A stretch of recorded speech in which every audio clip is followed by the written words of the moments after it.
حمد و صلوات کے بعد بے شمار درود و سلام نازل ہوں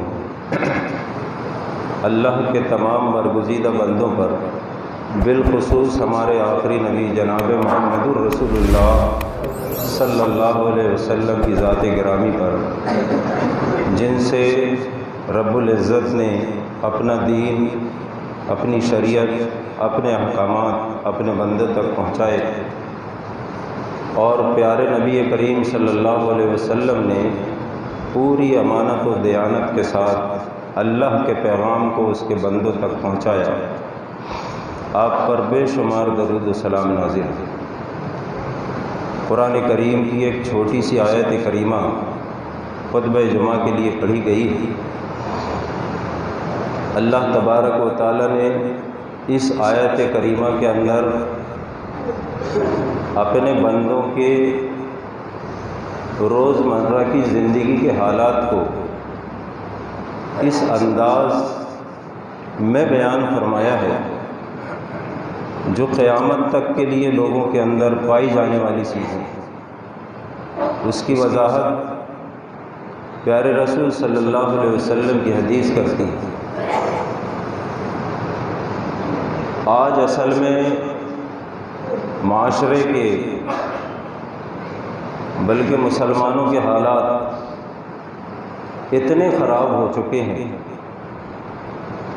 کہ علماء کرام بھی تھک چکے ہیں بتا بتا کے، بیان کر کر کے، اور ایک چیز کوئی ہو تو آدمی اس کو بڑی گہرائی کے ساتھ بولے۔ یہاں تو پورا کا پورا معاشرہ چھلنی ہو چکا ہے۔ آپ کا شرٹ یا قمیض ایک آدھ جگہ سے کہیں پھٹ گیا ہو تو آپ پیوند لگا سکتے ہو، حالانکہ اب وہ اتنی ترقی کا دور ہے کہ پیوند کا دور ختم ہو گیا۔ آج معاشرے کی حالت یہ ہے کہ تن ہمہ داغدار شد پنبہ کجا کجا نہم۔ صبح سے شام تک کی زندگی کے مسلمانوں کے حالات اتنے نازک ہو چکے ہیں کہ کس برائی پر روشنی ڈالی جائے۔ بولنے والا سوچنے پر مجبور ہو جاتا ہے کہ موضوع کیا لیں یار، کیا لوگوں کے سامنے اور عوام کے سامنے کوئی کیا بات رکھی جائے۔ اتنے بگڑ چکے ہیں حالات۔ رب العزت نے قرآن کریم کی اس آیت کریمہ کے اندر ارشاد فرمایا، زُيِّنَ لِلنَّاسِ حُبُّ الشَّهَوَاتِ مِنَ النِّسَاءِ وَالْبَنِينَ وَالْقَنَاطِيرِ الْمُقَنطَرَةِ مِنَ الذَّهَبِ وَالْفِضَّةِ وَالْخَيْلِ الْمُسَوَّمَةِ وَالْأَنْعَامِ وَالْحَرْثِ۔ اور ایسا لگ رہا ہے اس آیت کو پڑھ کے کہ یہ آیت ہم ہی لوگوں کے لیے نازل ہوئی ہے، خاص طور پہ مسلمانوں کے لیے اور کاشتکاروں کے لیے اور علاقے کے لوگوں کے لیے۔ اللہ فرماتا ہے کہ اللہ تعالیٰ نے لوگوں کے لیے، لوگوں میں دنیا کی محبت، حب الشہوات، انسان کی اپنی چوائس، اس کی خواہش، اس کی پسند کیا ہے؟ عورتوں کی محبت، بیٹوں کی محبت، اور مال جمع کرنے کی محبت، کھیتی کی محبت، اپنے باغات باغیچوں کی محبت، اپنے بیل جوڑیوں کی محبت، انعام چوپایوں کا ذکر اللہ نے فرمایا، اپنے جانوروں سے محبت، والحرث اور کھیتی سے محبت۔ دین کا کہیں عطا پتہ نہیں۔ آج مسلمانوں کی حالت بالکل اس آیت کریمہ کی مصداق ہے۔ آج ہماری جو حالت بالکل ایسے ہی ہے۔ اللہ تبارک و تعالیٰ نے اس دنیا کے اندر خیر اور شر دونوں چیزوں کو رکھا ہے۔ ہر ایک انسان کی زندگی کے ساتھ خیر اور شر دونوں رکھا ہے، اور اللہ فرماتا ہے کہ میرے بندوں میں تم کو دونوں چیزوں سے آزماؤں گا، خیر سے بھی آزماؤں گا اور شر سے بھی آزماؤں گا۔ وَنَبْلُوكُمْ بِالشَّرِّ وَالْخَيْرِ، میں تمہیں برائی سے بھی آزماؤں گا اور اچھائی سے بھی آزماؤں گا۔ تمہیں مال دے کے بھی تمہارے مزاج کو دیکھوں گا، اور تم سے مال کو لے کر کے بھی دیکھوں گا۔ کبھی تمہیں طرح طرح کی بیماریوں میں مبتلا کر کے تمہیں آزماؤں گا، تو کبھی صحت اور تندرستی دے کے آزماؤں گا۔ یہ قرآن کریم کی جو آیت ہے نا، اس کا ایک ایک لفظ ہماری زندگی سے جڑا ہے، اور ہر ایک انسان کی زندگی سے جڑا ہے۔ اللہ کیا فرماتا ہے؟ میں تمہیں کبھی طرح طرح کی بیماری دے کے تمہیں آزماؤں گا اور تندرستی بھی دے کے آزماؤں گا۔ انسان غور کرے، بچپنا، جوانی، پھر بڑھاپا، کبھی تنگ دست، کبھی فراوانی، مالداری، کبھی روپیوں سے جیب بھرا تو کبھی خالی، کبھی ایسا دور بھی اللہ رب العالمین لا دیتا ہے بڑے بڑے مالداروں کے سامنے کہ لوگوں سامنے ہاتھ پھیلانے پر مجبور ہو جاتا ہے۔ اللہ فرماتا ہے کہ میں تمہیں ہر حال میں، خوشحال میں، تمہیں خوشی دے کے بھی تمہاری آزمائش کروں گا، اور تمہیں غم میں بھی مبتلا کر کے آزمائش کروں گا۔ کیوں؟ تاکہ میں دیکھوں کہ میرا کون سا بندہ مصیبت میں مجھے یاد کرتا ہے اور خوشحالی میں میرا کتنا شکر ادا کرتا ہے، صبر کرتا ہے یا پھر بے صبری کا مظاہرہ کرنے لگتا ہے۔ اور یہ سارے حالات ہماری اور آپ کی نگاہوں نے دیکھے ہیں، یہ کسی سے ڈھکے چھپے نہیں، سارے حالات ہم نے اور آپ نے دیکھے۔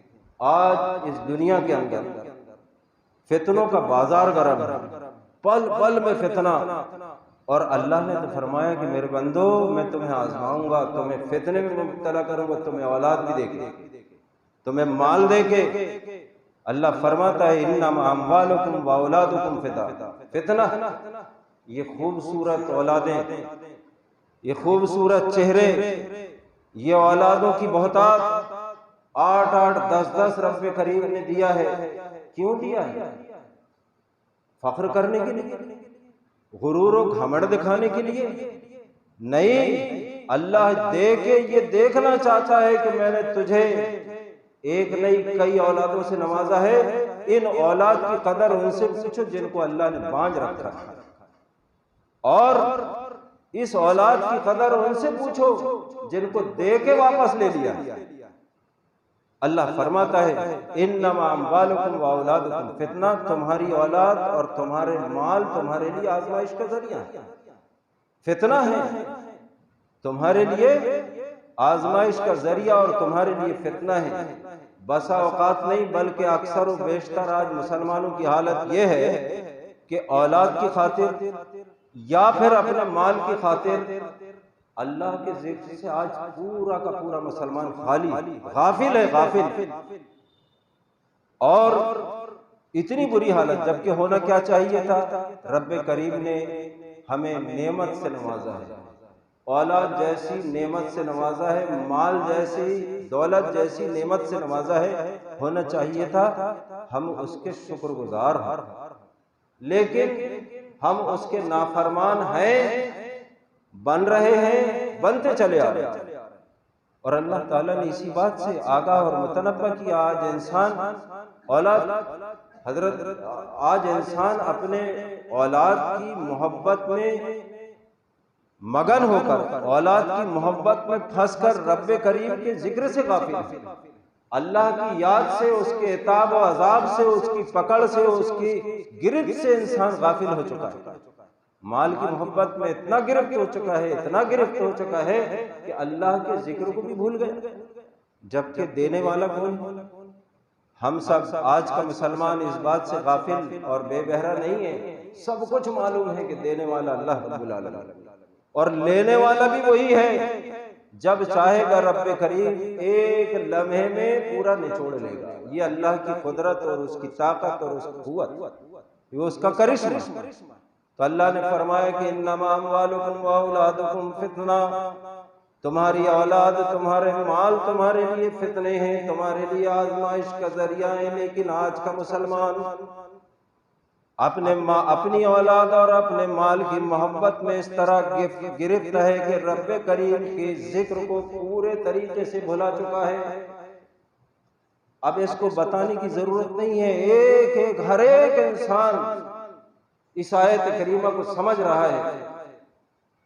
99% مسلمان 99% مسلمان مال اور اولاد کی محبت میں مبتلا ہو چکا ہے، جبکہ قرآن کریم نے اتنے سنہرے الفاظ میں بیان فرمایا، آگاہ کیا، یہ اولاد، یہ مال، یہ دنیا کی زیب و زینت، یہ شہوت، یہ سب دنیا کے ساز و سامان ہیں، متاع الحیات الدنیا کہا، یہ دنیا کے ساز و سامان ہیں۔ اور میں نے اور آپ نے اور دنیا نے دیکھا ہے، اس دنیا سے بڑے بڑے علماء، بڑے بڑے دولت مند، بڑی بڑی طاقتوں کے مالک اس دنیا سے جب رخصت ہوئے تو کیا ہے ان کے ساتھ؟ 2 گز کپڑا جو ہم نے اور آپ نے کفن کی شکل میں ڈال دیا، بس وہی ہے۔ اور انسان کا اپنا عمل، انسان کی اپنی جو نیکیاں اور بدیاں جو انسان کے ساتھ ہیں وہی جانے والی ہیں، اور کوئی نہیں جانا، نہ خاندان کا کوئی آدمی، نہ دوست، نہ یار، نہ محبت، کچھ نہیں۔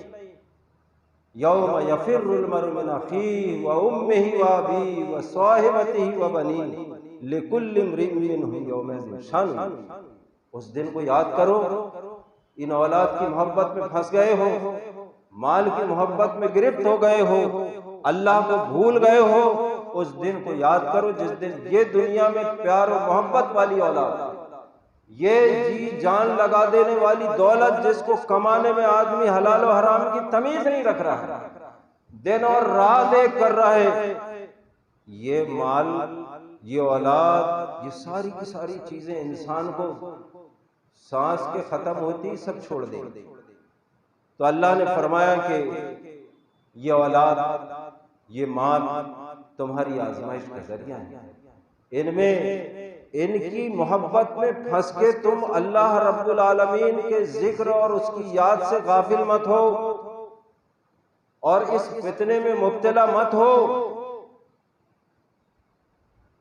جنگ تبوک کے موقع پر چند دیہاتیوں نے غفلت برتی اور میدان جہاد میں ان کو ان کے آل اولاد اور ان کی مال و محبت میں روک لیا۔ جب جنگ ختم ہوئی، واپس آئے تو قرآن کریم کی آیت کریمہ نازل ہوئی۔ اللہ نے فرمایا سیقول المخلفون، ان قریب پیچھے رہنے والے آپ سے آ کر کے درخواست کریں گے، آپ سے آ کے التجا اور فریاد کریں گے کہ ہمارے لیے بخشش طلب کر دیجئے، اور کہیں گے شغلتنا اموالنا و اولادنا و اہلنا، ہمارے مال اور اولاد نے ہم کو غافل کر دیا تھا، ہم جہاد میں شریک نہیں ہو سکے۔ لیکن اللہ نے فرمایا جو بات وہ اپنی زبان سے کہہ رہے ہیں وہ ان کے دل کے اندر نہیں۔ اس جہاد میں، اس جہاد فی سبیل اللہ میں ان کے پیچھے رہنے کی وجہ ان کے مال اور ان کی اولاد، گھریلو کاروبار میں، گھریلو زندگی میں پھنس گئے، روٹی روزی میں پھنس گئے، اور جہاد فی سبیل اللہ سے غافل ہو گئے، پیچھے رہ گئے۔ اللہ تبارک و تعالیٰ نے ان کا ذکر قرآن کریم کے اندر بیان کیا، اور پیارے نبی صلی اللہ علیہ وسلم کو بتایا کہ آئیں گے تمہارے پاس اور یہ کہیں گے، اپنی درخواست رکھیں گے، لیکن وہ بات جو ان کے دل میں ہے، وہ زبان میں جو کہہ رہے ہیں وہ دل میں نہیں۔ تو معلوم یہ ہوا کہ انسان، قرآن کریم نے جس بات کا ذکر فرمایا ہے کہ انما اموالکم و اولادکم فتنہ، تمہارے مال اور تمہاری اولاد تمہارے لیے فتنہ اور آزمائش ہے، یہ بالکل غلط نہیں۔ وہ جنگ تبوک کا واقعہ ہمیں یہ سبق اور درس دیتے۔ آج نئے نئے فتنے، بے شمار فتنے آج ہماری نگاہوں کے سامنے، ہمارے معاشرے کے اندر کہیں نا اتفاقی کا فتنہ ہے، کہیں ایک دوسرے سے برائی کا فتنہ ہے، کہیں ایک دوسرے کے عیوب ظاہر کرنے کا فتنہ ہے، کہیں ایک دوسرے کو کمتر آنکنے کا فتنہ ہے، کہیں ایک دوسرے کو ذلیل اور رسوا کرنے کا فتنہ ہے۔ اور سب سے بڑا فتنہ معاشرے کے لیے، آج کی اس نئی جنریشن کے لیے، اس نئی قوم اور نئی نسل کے لیے سب سے بڑا فتنہ، تباہی میں جو لے جا کے تباہی کے گھڑے میں جس نے ڈھکیل دیا، وہ آج میڈیا کا، جس کے بارے میں کوئی اس سے غافل نہیں، کسی کو اس بات کا علم نہیں، ایسا نہیں، چاہے وہ الیکٹرانک میڈیا ہو، پرنٹ میڈیا ہو، سوشل میڈیا ہو، ہر ایک طریقے سے اس میڈیا نے جس فتنے کو جنم دیا ہے اور جس بام عروج تک پہنچایا ہے، اس فتنے میں مبتلا ہو کر یہ مسلم معاشرہ، بالخصوص مسلم معاشرے کے نوجوان بچے اور بچیاں، ماں اور بہنیں، پورا کا پورا معاشرہ اس میں ایسا غرق ہو چکا ہے، اللہ ہی رحم کرے۔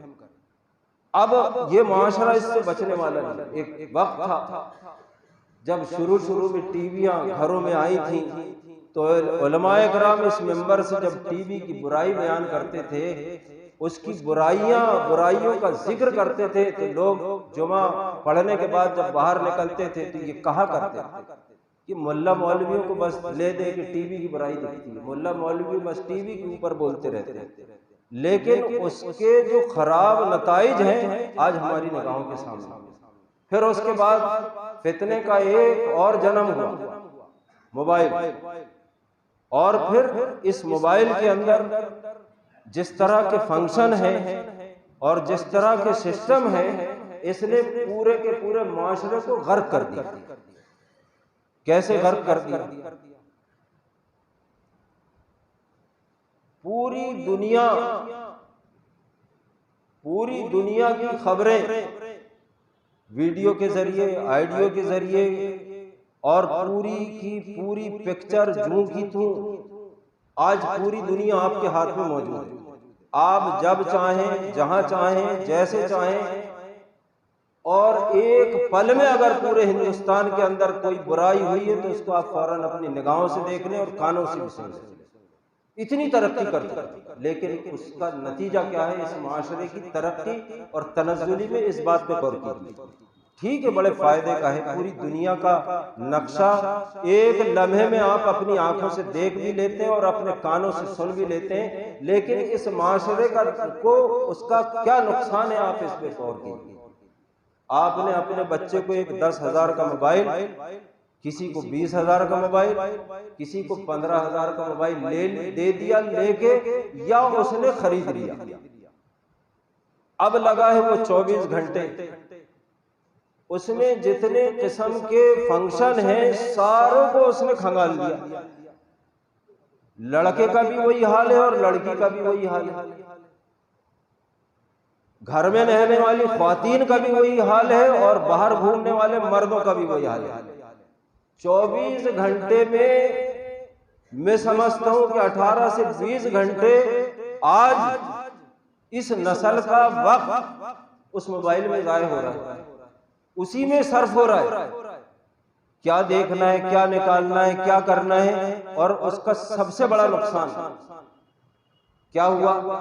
بے شرمی، بے غیرتی اور برائی، گناہ عظیم ہماری نگاہوں کے سامنے آ گیا۔ ایک وقت تھا، آپ کو بھی یہ وقت معلوم ہے، ایک دور تھا کہ اس مارکیٹ کے اندر آپ کی اس معاشرے کی خواتین الا ماشاءاللہ اتفاقیت دیکھا کرتی تھی مارکیٹ میں مارکیٹنگ کرتے ہوئے، لیکن آج جدھر آپ کی نگاہ اٹھتی ہے بے لگام چل رہی ہے، جن کا کوئی وارث ہی نہیں، ایسا سمجھ میں آتا ہے کہ ایسا جن کا کوئی وارث ہی نہیں۔ اور پھر اس فتنے کا جو اس سے بھی بڑا نقصان ہے، ایک دور تھا کہ آپ کی نگاہوں نے اپنے معاشرے کی ایک نوجوان بچی کو برہنہ، بے پردہ، برہنہ سے مراد میرا بے پردہ اور ایسا لباس جس سے اس کا جسم چھلکتا ہو نہیں دیکھا ہوگا۔ آج صرف غیر مسلم بچیاں ہی نہیں بلکہ مسلمان بچیوں کا یہ معاملہ آ چکا ہے کہ وہ آپ کے سامنے دلیری کے ساتھ ایسے گشت کرتی ہے، آمد و رفت کرتی ہے کہ آپ کو اپنی نگاہیں اٹھانے میں شرم محسوس ہے۔ یہ اسی کا نتیجہ، اس فتنے کا نتیجہ ہے۔ تو آپ نے اپنے بچے کے ہاتھ میں 10,000 کا موبائل، 20,000 کا موبائل دیکھنے کے بعد میں کبھی اس میں یہ لگام نہیں لگایا آپ نے کہ رات کے 12 بجے تک بیٹا کہاں تھا یا رات کے 2 بجے تک بستر میں کمبل کے اندر الٹ پلٹ کوکا کر رہے تو یہ کیا کر رہا ہے؟ کبھی کسی نے اس بات پہ غور نہیں کیا اس کا نتیجہ کیا ہوا، اس کا نقصان کیا ہوا ہے اس فتنے کا؟ آپ اس پہ غور کیجیے، معاشرہ کہاں جا چکا ہے، مسلمانوں کی حالت اتنی خراب کیوں ہوئی ہے؟ بے شرمی، بے غیرتی آج معاشرے کے اندر کہاں سے پیدا ہوئی؟ اس نے موبائل کے سارے فنکشن دیکھے، شیطان نے اس کے دل اور دماغ کے اندر ایک فتنے کو جنم دیا، اور صبح ہوتے ہی، دوسرے دن ہوتے ہی، 4 دن بعد کوئی ایسا فتنہ کھڑا کر دیا جو آپ کے مسلم معاشرے اور غیر معاشرے کے اندر نااتفاقی کا سبب بن گیا۔ اور یہی کام اسی موبائل کی فتنہ انگیزی کی وجہ سے آج معاشرے کی بچیوں نے ایسے کام انجام دے دیے جو پورے معاشرے کی ناک کٹ کے رہ گئے، پورے ضلع کی ناک کٹ کے رہ گئے۔ اور کوئی یہ ایک معاملہ نہیں، سینکڑوں معاملے آپ گنتے چلے جائیے ایسے ہو رہے ہیں۔ ان کے اسباب کیا ہیں؟ یہ کہاں سے پیدا ہو رہے ہیں؟ آج اگر آپ کے بچے کے پاس یا آپ کی بچی کے پاس 10-20 ہزار کا موبائل ہے تو یہ بھی کنٹرول کیجئے جناب کہ بیٹا اس کو صحیح وقت میں اس کا استعمال درست کرو، ناجائز اور غلط استعمال مت کرو۔ آج پوری دنیا کی برائی ایک پل میں، بامبے کے اندر، دلی کے اندر، ہندوستان کے کسی کونے میں نہیں بلکہ پوری دنیا کے کسی ملک میں اگر کوئی اچھائی اور برائی ہوتی ہے تو آپ اس کو ایک پل میں اپنی نگاہوں سے دیکھ بھی لیتے اور سن بھی لیتے ہو۔ یہ ترقی علم، لیکن اس معاشرے نے اس کا ایسا ناجائز فائدہ اٹھایا، اس کا ایسا غلط استعمال کیا آج مسلمان معاشرے نے، مسلم معاشرے نے، کہ تباہی کے گڑھے میں جا کے گر گیا۔ دین سے دوری کیوں ہوئی؟ آج ہمارے معاشرے، ہماری جماعت کے اندر یہ برائیاں اور یہ فتنے کیوں ہو رہے ہیں؟ کبھی ہمیں یہ توفیق نہیں ہوتی، ہم بھی اس سے الگ نہیں ہیں، کبھی ہمیں یہ توفیق نہیں ہوتی کہ ہمارا بیٹا یا بیٹی رات کے 12 اور 2 بجے تک یا پورا دن موبائل کے فنکشنوں میں جٹا ہوا ہے، لیکن ہم یہ نہیں کہتے کہ ایک آدھ پارہ یا آدھا رکوع یا چند آیت قرآن لے کے پڑھ لیں۔ یہ توفیق نہ بڑوں کو ہو رہی، نہ چھوٹوں کو ہو رہی، نہ امیر کو ہو رہی ہے، نہ غریب کو ہو رہی ہے، نہ عالم کو ہو رہی ہے، نہ جاہل کو ہو رہی ہے، سب اس میں شامل ہیں، ایسا نہیں۔ اور یہ فتنے کا سبب یہ ہے، یہ بری چیز نہیں ہے، اس کا استعمال کیجیے لیکن اس کے استعمال پر غور کیجیے، اس کے غلط استعمال پر نظر رکھیے کہ آپ کا بیٹا اگر رات کے 2 بجے آپ کے گھر آ رہا ہے تو آپ کو توفیق نہیں ہوئی پوچھنے کی کہ بیٹا رات کے 2 بجے تک کہاں تھا اور کیا کر رہا تھا، کہاں تھا اور کیا کر رہا تھا، کسی کو توفیق نہیں ہوتی، اور خاموشی اختیار کر لیا۔ لڑکی پورا دن اپنے گھر سے غائب ہے، سیر و تفریح کر رہی ہے، مارکیٹنگ کر رہی ہے، بے لگام گھوم رہی ہے۔ آج گھر کے سیانوں کو یہ توفیق نہیں ہوتی کہ کہاں گئی تھی، کیوں گئی تھی، سوال و جواب کرنے کی ہمت نہیں، تو تباہی میں تو جاؤ گے۔ زین للناس حب الشہوات من النساء والبنین، اللہ تعالیٰ نے انسان کے لیے ہر شخص کے لیے اولاد کی محبت، بیوی کی محبت، مال کی محبت اور دنیا کی زیب و زینت کو اس کے لیے مزین کر دیا ہے۔ یہی ایک آزمائش ہے اللہ رب العالمین کی، اور ایسا اس لیے کیا ہے تاکہ دیکھے کہ میرا کون سا بندہ اس کی اطاعت و فرمانبرداری کرتا ہے، اس کی برائیوں سے بچتا ہے اور اس کی اچھائیوں کو قبول کرتا ہے۔ پورا کا پورا معاشرہ آج اس میں لگ پت، اور پھر آدمی کے اندر حلال اور حرام کا تمیز بھی ختم ہو گیا، حلال اور حرام کا تمیز بھی ختم ہو گیا، کیونکہ ترقی آج مسلمانوں کے جیب میں رکھی کہ دماغ چلنے لگا، سائنس سے جڑ گئے ہیں۔ آج مسلمانوں کا دماغ اتنا چل رہا ہے، ابھی 4 دن پہلے ہم نے سنت ابراہیم کو ادا کیا، اللہ اکبر، ایسی بے حرمتی مسلمانوں نے، تو پھر اللہ کا عذاب نہیں آئے گا تو کیا ہوگا جی؟ یہ اسی ترقی کا نتیجہ ہے جو آج ہمارے جیبوں کے اندر موجود ہے اور آج ہمارے گھروں کے اندر موجود ہے۔ سنت ابراہیمی میں جانور نہیں بھی ذبح کر رہا ہے، بلکہ آج مسلمان سنت ابراہیمی کو ذبح کر دے گا۔ زیادہ کوریدنے کی ضرورت نہیں، سب سمجھ رہے ہیں آج لوگ یہ سنت ابراہیمی کا، یہ دین اور شریعت کا مذاق نہیں ہے کہ کیا ہے کہ جانوروں کو ذبح کر کے آڑے ٹیڑے پھینک رہے ہو؟ یہ قربانی ہے۔ اللہ کے نبی جناب محمد رسول اللہ صلی اللہ علیہ وسلم نے ایک طریقہ بتایا مسلمانوں کہ جانور صاف ستھرا ہو، تندرست ہو، قربا ہو، بہتر ہو، حلال کمائی کا ہو، آنے دو، ہر چاہت در گھسیٹم بیر گٹلی سب ہضم، حلال بھی حرام اور حرام بھی حلال۔ آج مسلمانوں کی حالت تو یہاں تک پہنچ گئی، آج مسلمانوں کی حالت یہاں تک پہنچ گئی، حلال بھی آنے دو اور حرام بھی آنے دو، یہ نہیں پتا ہے کہ یہ قربانی ہو رہی ہے کہ نہیں ہو رہی ہے، بس چھری پھیر دو، نالے میں پھینک دو۔ اللہ کا عذاب نہیں آئے گا تو کیا آئے گا؟ اور جب پھر اللہ کا عذاب آتا ہے پھر اللہ نظر آتا ہے۔ اور یہ تو شروع سے چلا آیا ہے کہ جس وقت اللہ اپنی رسی کو جب ٹائٹ کرتا ہے، گرفت کرتا ہے اپنی، آدمی دل میں اٹھتا ہے۔ میرے بھائیوں، یہ آیت کریمہ اتنا وسیع موضوع رکھتی ہے کہ 25 جمعے بھی اگر اسی آیت کریمہ بھی پڑھتے چلے جائیں، خطبے دیتے چلے جائیں تو ختم نہیں ہوگی۔ یہ مختصر سا وقت ہے، چند موٹی موٹی باتیں جو آپ کے سامنے رکھی گئیں، اس رب کریم سے بس یہی دعا کرو کہ اللہ تعالی ہمارے معاشرے کی حالت کو سدھار دے، اللہ تعالی ہمارے معاشرے کے اندر سدھار کی کوئی سبیل، کوئی راستہ پیدا کر دے، اللہ تعالی ہمارے معاشرے کے مرد، عورت، بوڑھے، جوان، بچوں کو اللہ تعالیٰ یہ توفیق دے کہ وہ اپنے آنے والے کل کو آخرت کے لیے بنانے کی کوشش کر لے۔ اللہ ہم سب کی اس دعا کو قبول فرما لے، آمین یا رب العالمین۔